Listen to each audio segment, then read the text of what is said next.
আসসালামু আলাইকুম, কেমন আছেন সবাই? আশা করি আল্লাহর রহমতে সবাই অনেক ভালো আছেন, আর আপনাদের দোয়ায় আমি অনেক ভালো আছি। আজকে শবে বরাত উপলক্ষে বাবার বাড়িতে যাচ্ছি। তো যাওয়ার পথে আলোর বাবা বলল যে চলো, আমি তো ওই দিকেই যাবো, তো তোমাদেরকে নামিয়ে দিয়ে আসবো। যেহেতু সকালবেলা কিছু খেয়ে বের হতে পারিনি, খুবই তাড়াতাড়ি বের হয়ে যাই, যার কারণে আলোর বাবা আমাদের জন্য সিঙ্গারা কিনে নিয়ে আসে। আর এই ছোট সিঙ্গারাগুলো আমার খুবই পছন্দের। এই যে তুমি একটা পড়ি না, তুমি কোথায় যাও? পড়ে গেছে? পড়ে গেছি। তুমি কোথায় যাও? আমি হুম। স্কুলে যাই কোথায়? ঘুরতে। ঘুরতে? কোথায় ঘুরতে যাও? নানা বাসায়? হ্যাঁ, তোমার কে বেশি ভালোবাসে, নানা না নানু? নানা। নানাকে। ও, নানায়ও নানু? দাদু ভালোবাসে না? দাদু দাদু ভালোবাসে, খালো দেখ, ফুপ্পি ভালোবাসে, ওকে বেরিয়েছে। হুম, সবাই ভালোবাসে। সবাই বলো, আমি এখন নানা বাসায় যাই। নানা বাসায় যাই। তোমরা সবাই দেখতে থাকো। তবে দেখতে থাকো। এটা হলো আমার একটা পাকনা বুড়ি। একটু পরপর শুধু আর বাবাকে বলে যে বাবা গাড়িতে গান ছাড়ো, গান ছাড়ো, আমি নাচবো, গান ছাড়ো, গান না ছাড়লে ভালো লাগে না। এতটা দুষ্টু, মানে কি আর বলবো। শুধু খেতে চায় না, এই যে একটা সমস্যা। আজকে বাবার বাড়িতে যাব, সবাই তো খুবই দেখার জন্য ছটফট করছে। 1 মাস হয়েছে আসছে, এর ভিতরে যে কতবার বলছে যাওয়ার জন্য তারও কোনো হিসাব নেই। আমি বলি 1 মাস হয়েছে আসলাম, এর ভিতরে এত কি ফোন দেয়া লাগে? মনে হয় যেন কত বছর হয় আসিনি, এরকম ভাব করো তোমরা। কথা বলতে বলতে আমার পছন্দের রাস্তায় চলে এসেছি। এটা হচ্ছে আমাদের এলাকার ভিতরে আমার পছন্দের একটা রাস্তা। এই মেন রাস্তাটার বেশি ভালো লাগে এই কারণে যে পাশের এই গাছগুলো এতটা সুন্দর লাগে, সামনে থেকে আরো বেশি ভালো লাগে। এটা মূলত খান সড়কের ওইখান দিয়ে, যারা বরিশাল চেনে বা এই দিকে আসছে তারা চিনবে এই রাস্তাটা। আলোর মন খারাপ কারণ তার বাবা এখন চলে যাবে, আমরা চলে এসেছি। এই যে আমাদের বাড়ির সামনে নতুন একটা মাদ্রাসা হয়েছে, যদিও এটা আগে ছিল, তবে সেটা ছিল টিনের। এর আগের মাসে এসে দেখেছি পুরো কাজ হয়নি, তবে এই মাসে এসে দেখি আলহামদুলিল্লাহ পুরো কাজ হয়ে গেছে, আর দেখতে অনেকটা সুন্দর লাগছে, মাশাআল্লাহ। আসো আসো।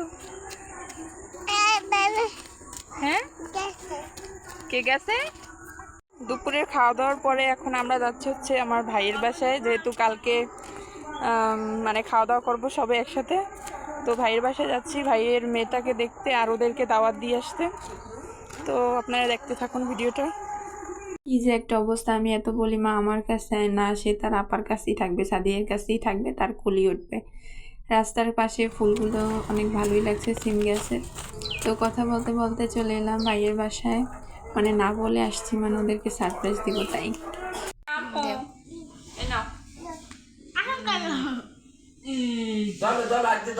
এই যে আপা, ধরো ধরো, তুমি ধরো, এই যে আপা। আম্মু এই যে, এই যে মা কই?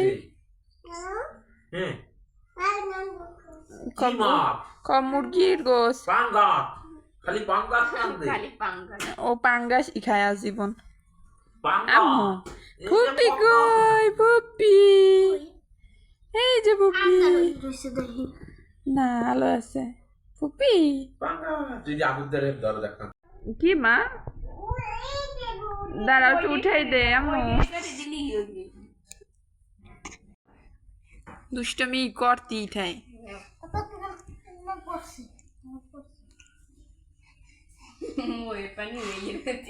তাও খাস কিছু হবে না, কষ্ট হয়েছে। আবার দুষ্টমি শুরু করছো আম্মু। আম্মু এই যে পপকর্ন খাও, খাও, নাও মা, এই যে নাও, খাও। কি খাও?